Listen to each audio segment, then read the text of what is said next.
pop star, puis putain, une identité féminine construite à grands coups de campagnes de publicité et de clichés Instagram qui a de quoi faire frémir.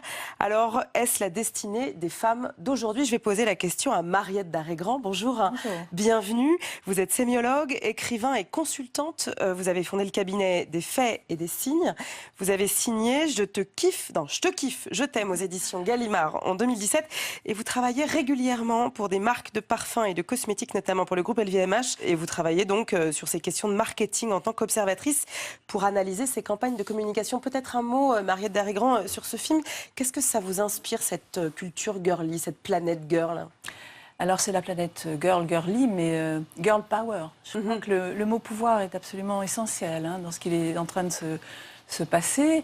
Donc, ok, c'est le girly, le rose, les petites princesses, les rêves féminins ancestraux, mais c'est pour prendre le pouvoir. C'est ça la différence, si vous voulez, en quelques 20 ans ou 30 ans. C'est ça qui s'est passé. Et on peut prendre le pouvoir en se réappropriant en fait des codes hypersexualisés qui, au fond, sont là pour plaire aux hommes. Alors, est-ce qu'on est dans des rapports de séduction ou dans des rapports... Alors, la séduction peut être de toute façon extrêmement dure. C'est une façon de prendre le pouvoir sur quelqu'un. Le libertinage, c'était une façon d'aliéner l'autre. Donc, il ne faut jamais oublier ça. La séduction est une prise de pouvoir sur l'autre. Sur l'autre. Voilà. Donc là, on peut dire que les femmes sont dans cette posture-là, qui est une posture phallique, diraient les psychanalystes. Je crois qu'il faut aller au bout de la métaphore, c'est-à-dire que c'est une forme de guerre. Vous savez que la séduction a été un des vocabulaires de l'amour et la guerre métaphorique, évidemment, le doux combat, comme on a longtemps dit, mais c'est quand même une guerre, c'est-à-dire qu'il y a des proies et il y a des grandes manœuvres pour arriver à faire tomber l'autre. Et dans ces grandes manœuvres, vous diriez que cette sexualisation, ces icônes, donc ces princesses qui deviennent des pop stars, qui deviennent potentiellement des putains, qui sont représentées, dont les icônes sont Miley Cyrus, Britney Spears, Rihanna, Zaya, comme on a pu le voir dans le documentaire. Ce sont aujourd'hui des femmes puissantes, selon vous? Oui, ce sont des femmes puissantes. D'ailleurs, c'est très bien montré dans le documentaire comment l'éducation aujourd'hui amène une petite fille à penser qu'elle peut tout à fait être aussi puissante qu'un garçon. Et c'est tout à fait normal. Nous en sommes là. Les mères post-féministes, comme on dit, ont élevé leurs filles comme des garçons. La question qui se pose par la suite, et on n'a pas la réponse, c'est-à-dire qu'on vit certainement une sorte de moment historique, là. La question, c'est de savoir s'il reste du féminin et du masculin sur un plan anthropologique et sexuel. On voit bien que pour autant, et on l'a vu avec l'affaire Weinstein, on la voit avec toute cette campagne MeToo, Balance ton porc, etc. Il y a encore des combats à gagner pour les féministes. J'entends très bien ce que vous dites sur... aujourd'hui, on est sur des identités en friction, on verra bien ce qui se passera. Pour autant, on n'est pas encore dans l'égalité stricte. On est très loin de l'égalité. C'est un peu la grande déception des années de libération, si vous voulez, 30 ou 40 ans plus tard. Les femmes s'aperçoivent qu'elles ont, certes elles se sont libérées, mais elles ont perdu un certain nombre de choses et que surtout, on est dans un temps de confrontation absolument inédit. Il y a des violences nouvelles, pas simplement physiques, mais aussi symboliques, parce qu'il y a des concurrences nouvelles entre les hommes et les femmes. Ce sont des concurrences de territoire, presque. De territoire, de rôle, de compétences professionnelles. C'est vraiment ce que René Girard, l'anthropologue, avait très bien décrit comme violence mimétique. C'est-à-dire plus on se ressemble et plus on a des violences, si vous voulez, dans la similitude. Il y a des modus vivendi quand on peut être différent et complémentaire. Mais ça, c'est avant. Aujourd'hui, les hommes et les femmes peuvent être tout à fait en similitude symbolique, c'est-à-dire deux médecins, deux chefs d'entreprise, deux pilotes d'avion, oui, deux militaires. Ou deux militaires, ou deux employés de bureau, peu importe, mais à ce moment-là, dans une similitude qui fait penser que l'un n'a pas le pouvoir sur l'autre. Alors, vous conseillez des marques, comme je le disais en préambule. Diriez-vous que sur cette question de la publicité, sur cette question du marketing, les choses ont quand même changé? Alors, les choses sont en train de changer aujourd'hui. Alors, ce qu'on a vu arriver ces derniers temps, et je pense en particulier au rôle essentiel d'une femme comme... Il y a deux femmes très importantes, c'est Beyoncé d'une part et Jennifer Lawrence d'autre part. Ce sont des femmes très jeunes, enfin surtout pour Jennifer Lawrence, mais qui ont pris très jeune le pouvoir et en se confrontant au vrai sujet. Et donc, Jennifer Lawrence, par exemple, qui a vraiment incarné l'Amazone avec la série Hunger Games, la série de films, eh bien, elle a lancé une mode de la femme à l'antique, hein, l'Amazone vraiment d'autrefois, c'est-à-dire une femme qui n'a absolument pas peur des hommes, qui est féminine physiquement, belle, mais guerrière. Voilà, absolument. Et ça, je crois que c'est un archétype montant, nouveau, plus que la publicité, la mode elle-même se réapproprie, je dirais, pour le pire et le meilleur. Oui, c'est ça. Mais alors, est-ce que justement, le risque, ce n'est pas de dévoyer une nouvelle fois le message à partir du moment où il est récupéré par la publicité, broyé un petit peu, et pour en faire presque une forme de féminisme light, un féminisme un peu Barbie? Oui, il y a un féminisme Barbie, mais de toute façon, le féminisme, aujourd'hui, est en train de se réinventer, doit se réinventer. Les choses ne sont plus... l'enjeu n'est plus un enjeu de libération, en particulier sexuelle, parce que nous sommes dans une société extrêmement permissive. L'enjeu est beaucoup plus du côté de l'identité. Et ça, je dirais, pour les hommes, pour les femmes et pour toutes les catégories, entre guillemets, qui peuvent être entre les deux. Ce qu'on appelle la fluidité du genre rebat aussi les cartes entre les hommes et les femmes, et donc un féminisme qui serait en pure confrontation avec le masculin. C'est un des paradoxes aujourd'hui du mouvement MeToo, si vous voulez, c'est que d'une certaine façon, il remet la polarité homme et femme, alors même que la société a ouvert le champ et a permis à l'individu d'occuper un peu les places comme il le veut. Écoutez, c'est justement ce dont on va discuter avec mes invités. Merci beaucoup, Mariette Darré-Grand, d'avoir accepté notre invitation. Alors, de Barbie à la Reine des Neiges, de Mattel à Disney, de Miley Cyrus à Beyoncé, comment les jeunes filles puis les femmes sont-elles conditionnées dans leur identité de femmes? Sont-elles libérées, délivrées de la domination masculine, ou se sont-elles juste réappropriées des codes sexués formatés par et pour les hommes?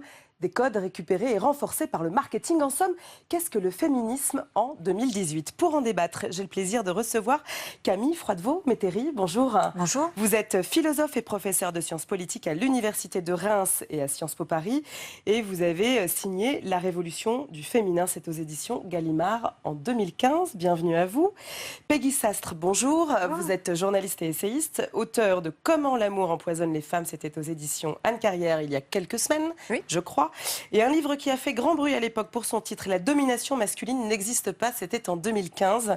Anne-Cécile Mayfair, bienvenue à vous. Vous êtes présidente de la Fondation des femmes, autrice de Tu seras une femme, guide féministe pour ma nièce et ses amis aux éditions Les Petits Matins 2017. Vous avez été porte-parole de l'association Oser le féminisme. Enfin, Daria Marx, bienvenue. Bonjour. Vous êtes blogueuse, vous êtes à l'origine du collectif Gras Politique. C'est un collectif qui lutte contre la grossophobie, les discriminations dont sont victimes les personnes grosses. Un mot peut-être, mesdames, sur ce film. Alors, est-ce que, selon vous, on peut échapper au triptyque princesse, pop star et putain? Peut-être Camille Froidevaux-Métairie. Oui, tel que c'est présenté dans le film, on a l'impression que c'est un destin qui est proposé aux petites filles et qu'elles doivent franchir toutes ces étapes les unes après les autres.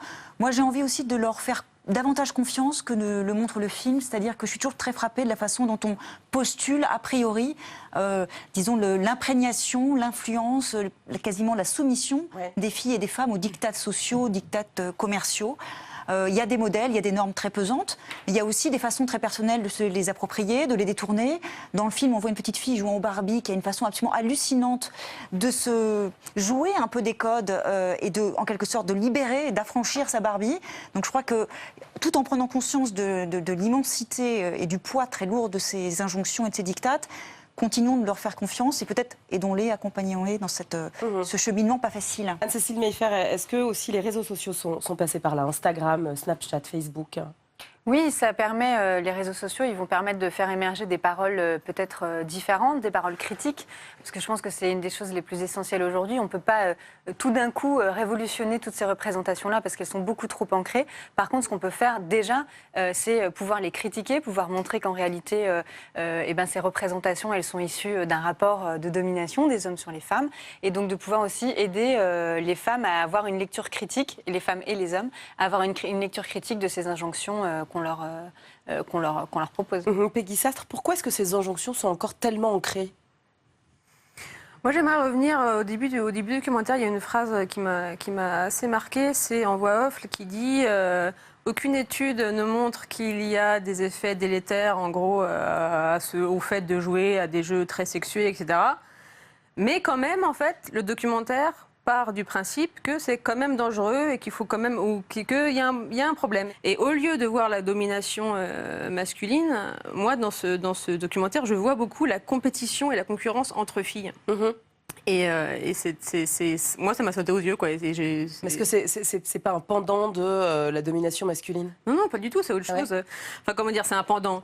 Dans le sens où les choses font système, la compétition et la concurrence, féminine. Mais de voir les femmes comme des objets, comme des espèces justement de marionnettes des hommes et d'un système masculin qui justement n'existe pas, c'est très réducteur en fait. Daria Marc, je vous voyais rire. Oui, on n'est pas d'accord avec Peggy, donc je ris. Moi, je pense qu'il y a un système masculin qui existe. Après, les hommes n'en sont pas forcément conscients, mais il y a un privilège masculin qui existe. Moi, je pense que la domination masculine existe. Moi, ce qui m'a interrogée dans le documentaire, c'est qu'on parlait beaucoup du poids des grands groupes, du poids de l'économie sur l'éducation des filles, mais on ne parle jamais du fait que l'économie cherche à séduire les hommes, en fait, fait prospérer les hommes, et les petites filles sont déguisées en princesses, puis en pop stars, puis en putain, pour séduire les hommes. Et ça, je pense que le documentaire l'élude un peu, et c'est le cœur de la question, à mon sens. Alors, pour sortir du documentaire, est-ce que vous diriez que aujourd'hui ces féministes, enfin ces femmes qui se disent féministes et qui revendiquent en fait d'être sexualisées, d'être sexuées, d'être jolies, d'être sur des hauts talons, enfin on en a vu plein dans ce film, est-ce que c'est une nouvelle forme de féminisme selon vous ? Je crois que ça témoigne d'une imprégnation féministe de la société. Ce pop féminisme qui est présenté de façon un peu curieuse comme étant une troisième vague, alors que bon, le terme renvoie quand même à bien autre chose dans l'histoire de la pensée féministe. Mais le pop féminisme, qui est assez récent finalement, selon moi, témoigne du pouvoir d'imprégnation et de diffusion des idées féministes dans la société et donc de leur récupération, qu'elles soient commerciales ou culturelles. Je suis assez hésitante quant à savoir si c'est une bonne chose ou pas. J'ai tendance à penser que oui, notamment parce que cela peut impliquer relativement toutes jeunes filles qui, en plus de leurs icônes hypersexualisées, reçoivent un message, disons, à tendance féministe. Ce qui m'inquiète davantage, c'est ce lien établi, que je trouve très curieux dans le documentaire, entre hyperféminisation ou hyperféminité et éducation féministe. Comme s'il y avait nécessairement une obligation faite aux femmes de s'hypersexualiser si elles voulaient rester féministes ou le devenir. Je trouve ça un peu curieux comme façon de présenter les choses. Là aussi, on est dans une forme d'aliénation. Qu'est-ce que vous en pensez, Anne-Cécile Maillefert ? Oui, alors moi je pense que ce que ça montre, c'est qu'en fait, les idées, l'égalité, si l'égalité fait vendre, moi je trouve qu'on va plutôt dans le bon sens. Même si, effectivement, le problème du système économique actuel, c'est qu'il va plutôt renforcer la domination économique des hommes sur les femmes. Mais c'est quand même une bonne chose que, finalement, aujourd'hui, se dire féministe ou être pour l'égalité, c'est quelque chose qui est peut-être un peu moins mal vu qu'avant, même si ça le reste. En réalité, quand on regarde aujourd'hui les militantes féministes, comme elles sont attaquées sur les réseaux sociaux, les féminazis, j'ai découvert. Voilà, exactement. Donc en réalité, le féminisme, les idées féministes avec un peu moins de concessions, on va dire, sont en fait tout autant montrées du doigt qu'avant. Mais voilà, en tout cas, si jamais les petites filles, elles ont aujourd'hui aussi des modèles plus féministes, c'est évidemment une bonne chose qu'il faut plutôt encourager. Est-ce que vous êtes d'accord, Peggy Sastre ? Est-ce qu'aujourd'hui, le féminisme est rejeté, enfin ce féminisme qu'on estampillerait potentiellement de dur ? Vous, par exemple, ça a été effectivement un peu le cas quand... Il est rejeté. Depuis les années 2000-2010, il y a des grandes enquêtes qui sont faites en Europe et aux États-Unis, qui sont assez marrantes, parce qu'en fait, quand on demande aux gens, êtes-vous féministe ? Identifiez-vous comme féministe. Il y a environ 15% de la population qui dit oui. Et donc on voit que le mot féministe est un repoussoir. Alors que quand on modifie la question, quand on dit êtes-vous pour l'égalité homme-femme, êtes-vous pour le... Personne n'est pour l'égalité. Et là, c'est l'inverse, c'est 85% de la population qui se dit favorable.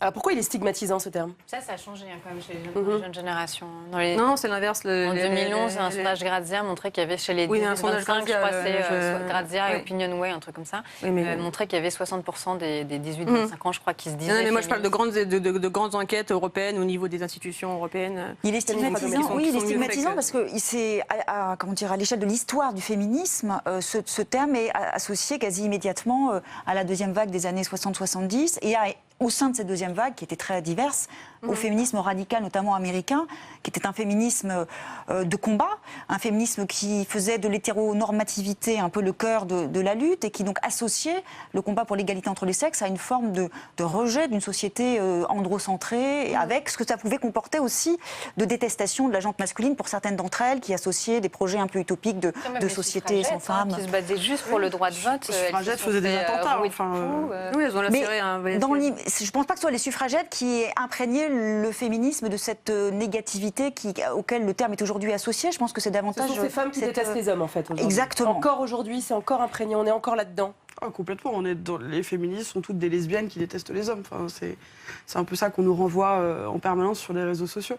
Moi, pour revenir sur la sexualisation et sur le documentaire, je m'interroge toujours de cette révolution qui passerait par la sexualisation obligatoire des corps féminins. Moi, je me demande toujours pourquoi est-ce qu'on se sexualise et surtout pour qui. Et il me semble assez dangereux de donner comme modèle unique de libération du corps des femmes la sexualisation des corps. Il y a plein de femmes qui choisissent de ne pas sexualiser leur corps et leur apparence et ça les regarde et elles sont aussi libérées et libérables que nous.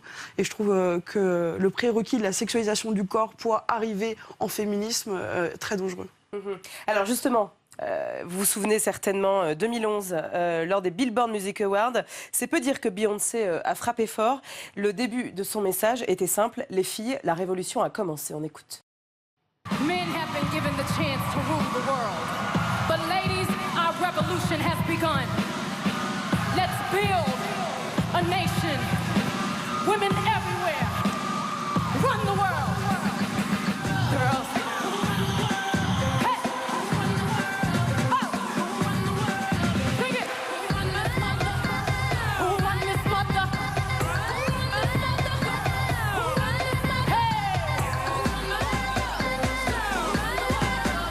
C'est ça le féminisme, Peggy Sastre, aujourd'hui, un féminisme de combat, une nation féminine? Mais ça peut l'être. Je pense aussi qu'un des problèmes, enfin à mon sens en tout cas, un des problèmes du féminisme actuel, c'est qu'on veut trop justement, non pas imposer, mais comment dire, fonctionner à partir de modèles uniques. Et ça, c'est quelque chose qu'avait très bien vu Elisabeth Badinter, qui disait que un des problèmes du militantisme en général et du féminisme en particulier, c'est qu'il y a eu une espèce d'aveuglement. Enfin, on n'arrive pas à voir la pluralité des gens et des individus et des femmes, etc.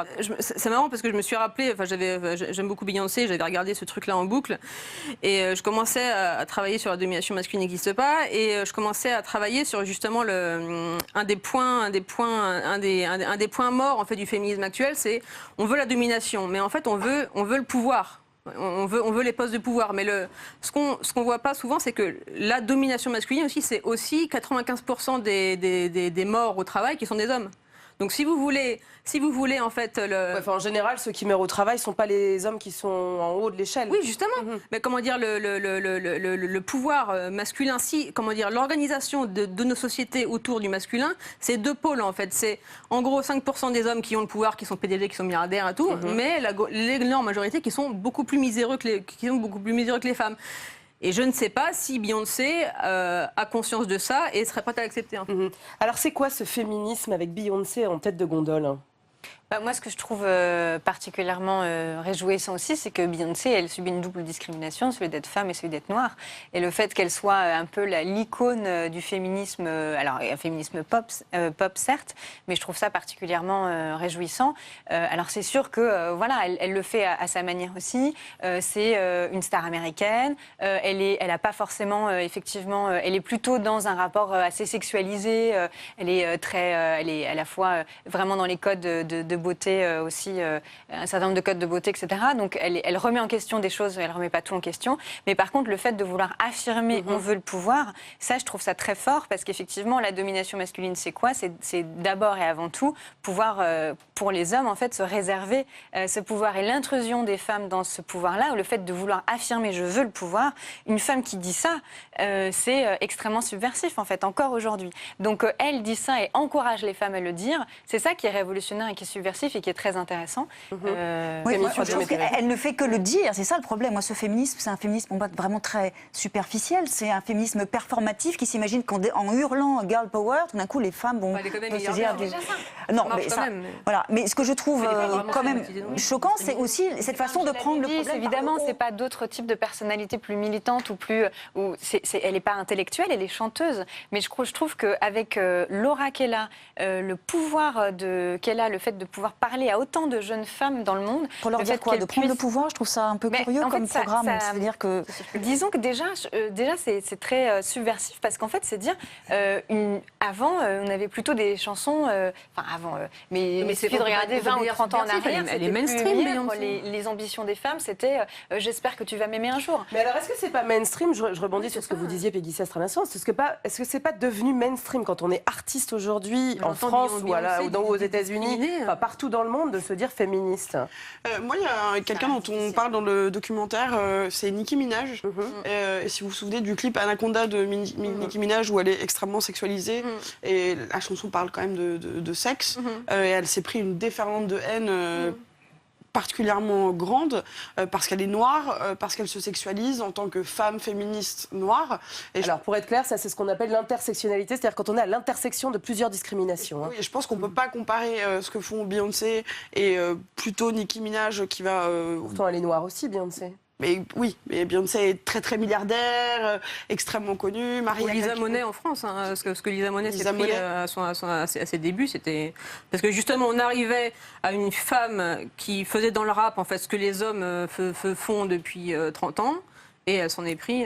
On sort pas de cette espèce de dichotomie entre la princesse et la putain, quoi. Tout à fait. Qu'est-ce qui fait qu'à un moment, on est dans cette espèce de marketing du féminisme, comme on peut le voir avec, enfin c'est ce que vous disiez, hein, par rapport à Beyoncé, une forme de représentation de soi quand on est artiste, de se dire féministe, et il y en a beaucoup, et on le voit de plus en plus, notamment depuis l'affaire Weinstein, où là, on a presque une déferlante en fait, de mouvements et de discours autour de cela. Aujourd'hui, est-ce qu'on peut être artiste, être une femme, et se dire non féministe, ou alors est-ce que c'est juste finalement, au même titre que les t-shirts qu'on peut voir, je suis féministe, mais derrière, il n'y a pas grand-chose?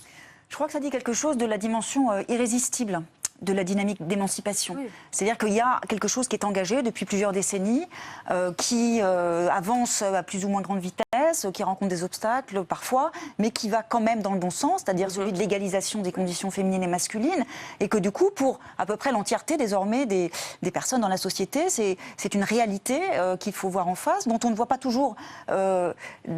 je ne dis pas que que les choses sont acquises, que le combat est gagné, et que nous n'avons plus qu'à nous reposer sur nos lauriers féministes, loin de là, mais ce que j'observe simplement, c'est que ça devient compliqué aujourd'hui de réfléchir et de vivre dans notre monde sans intégrer cette nouvelle donne de l'égalité entre les sexes. Derrière Marc. Ça dit quand même surtout beaucoup quelque chose du capitalisme, à mon sens, bien plus que de la recherche de l'égalité. Ça dit quelque chose du t-shirt Dior féministe à 500 € porté par des gens qui n'ont aucune envie de savoir ce qu'est le féminisme et qui ne se battent absolument pas pour des enjeux féministes. Bien sûr, je Ça dit disais tout à quelque l'heure chose de que- nos sociétés de consommation. Le documentaire le montre extrêmement bien. Société de consommation qui est quand même organisée autour du profit des hommes et autour du travail des hommes. Je voudrais qu'on revienne une minute sur cette question en fait du marketing que vous évoquiez, Daria Marx, à l'instant, autour de la notion de féminisme.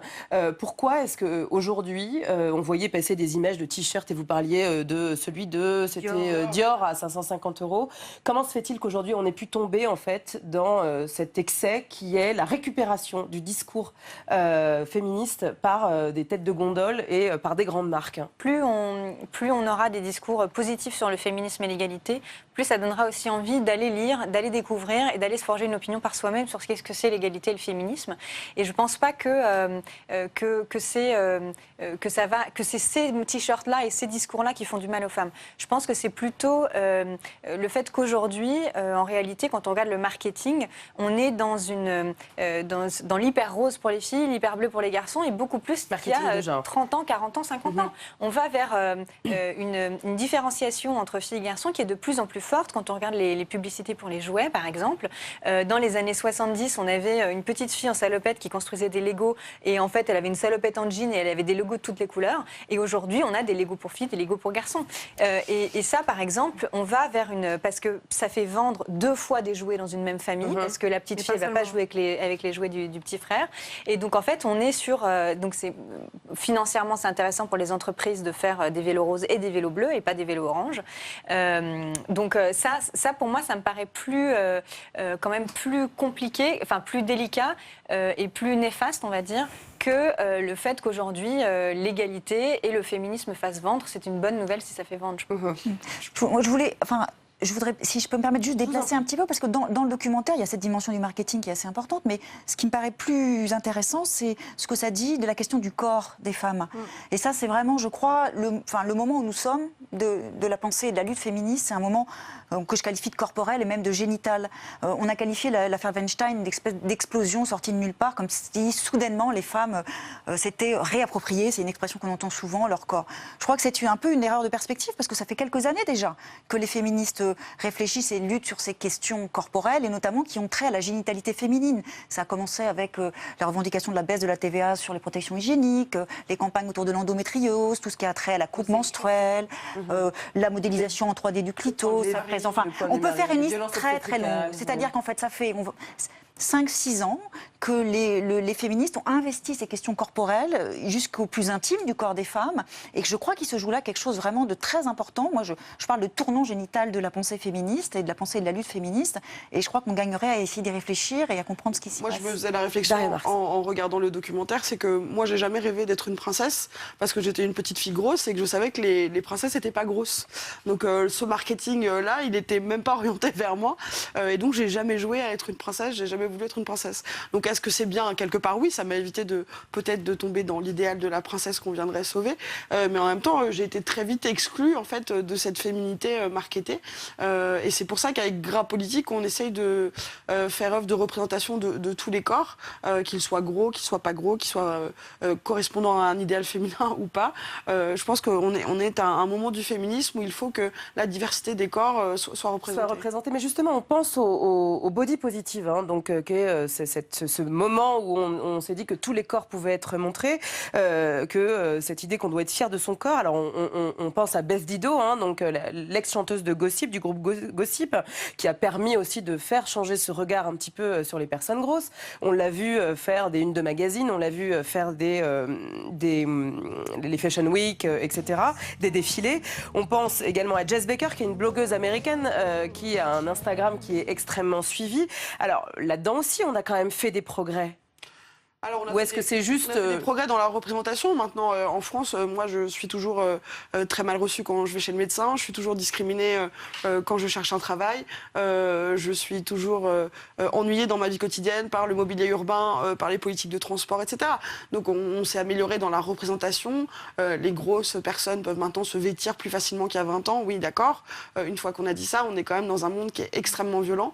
À la télévision, vous ne pouvez pas me citer 2 personnes grosses à la télévision, ça n'existe pas, alors qu'on est à peu près 20% de la population française. Donc non. Et puis quand même, je trouve qu'on n'a pas non plus, même si peut-être il y a certaines marques aussi qui vont sur ce champ-là, on n'a pas non plus réellement montré du doigt le problème à la base. Finalement, c'est qu'il y a aujourd'hui un modèle qui a été choisi comme le bon modèle par des hommes. Et donc c'est...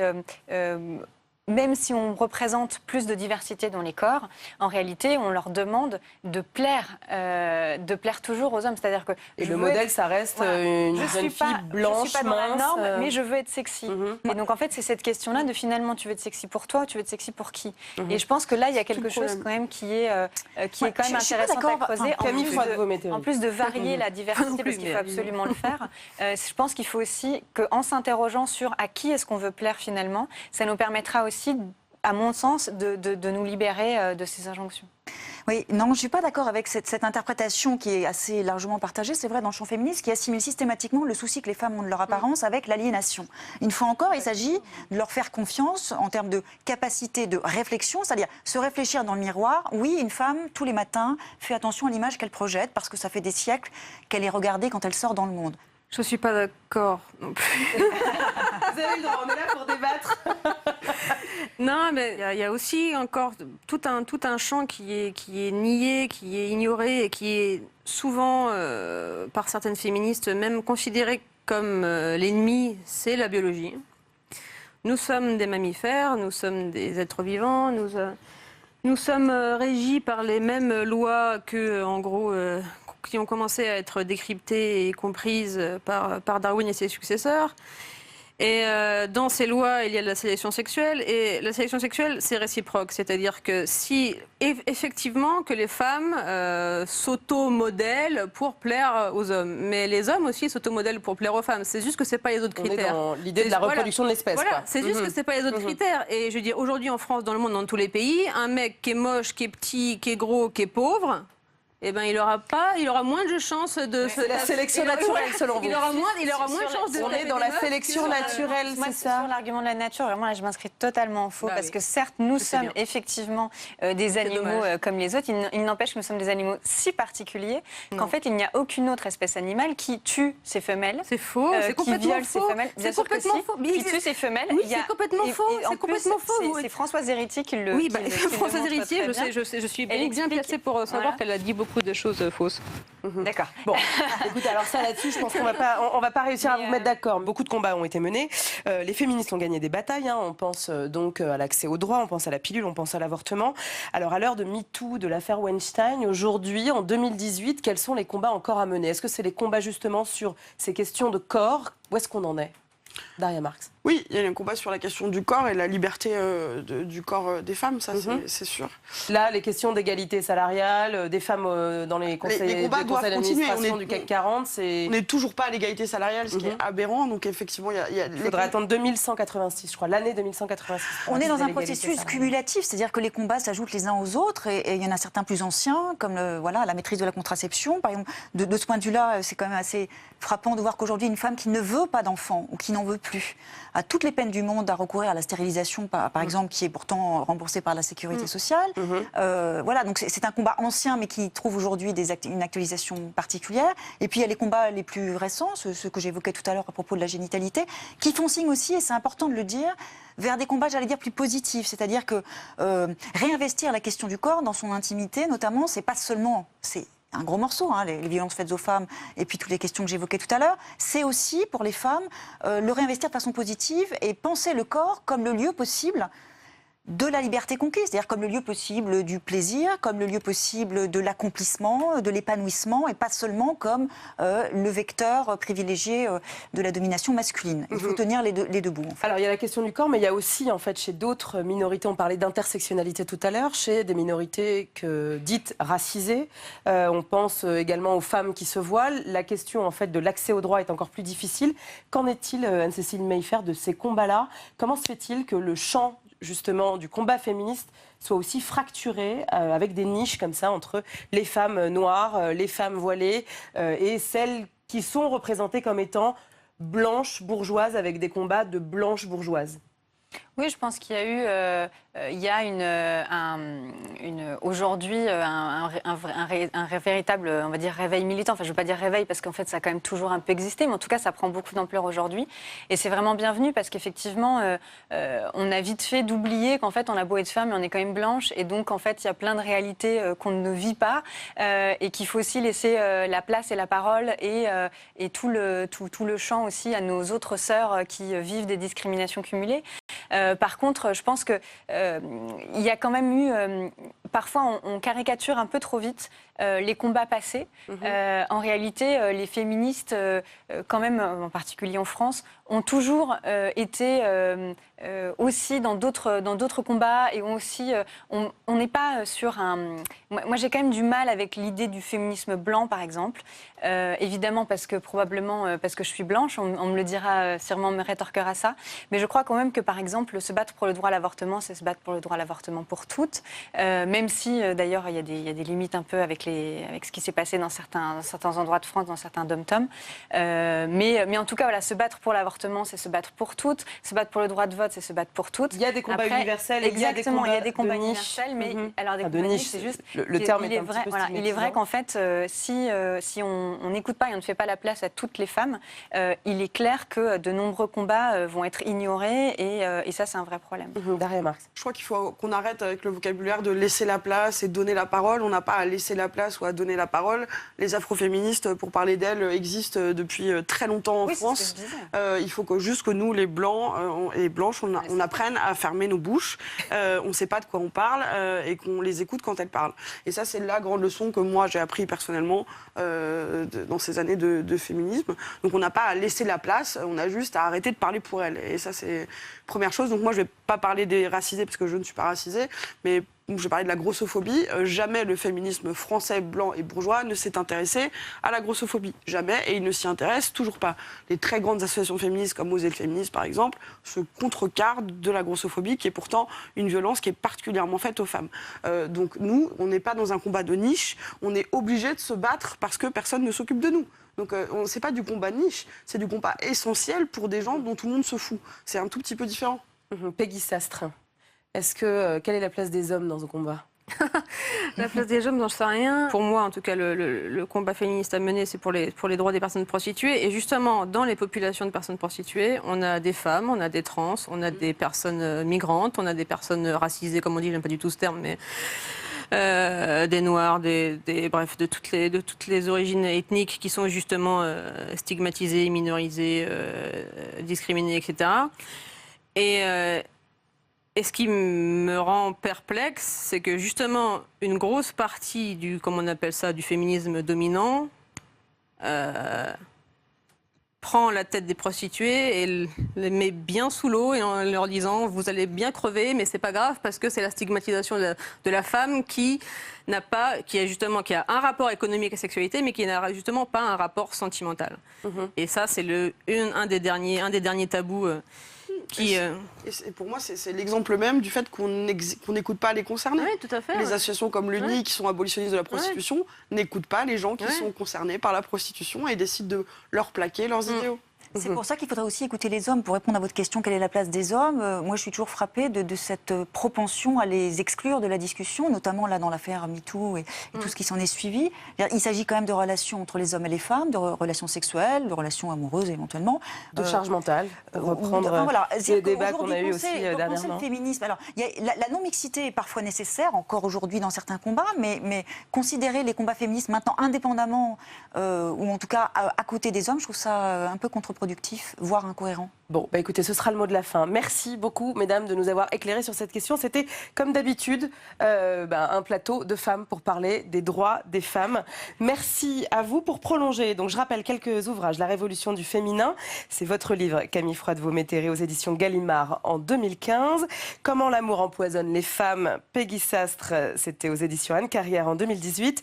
Tu seras une femme, guide féministe pour ma nièce et ses amis, ces éditions Les Petits Matins 2017, c'est vous qui l'avez signé, Anne-Cécile Mayfair. Et je rappelle, Je te kiffe, je t'aime, c'est Mariette Darigrand. C'est aux éditions Gallimard, c'est paru en 2017. Voilà, c'est fini, mais pas de panique. Vous pouvez revoir documentaires et débats en replay et à l'envie sur notre site publicsena.fr. N'hésitez pas à réagir et à commenter sur notre hashtag UMED. Merci à Aurélie Dafas et à Amélia Morgadi d'avoir préparé cette émission.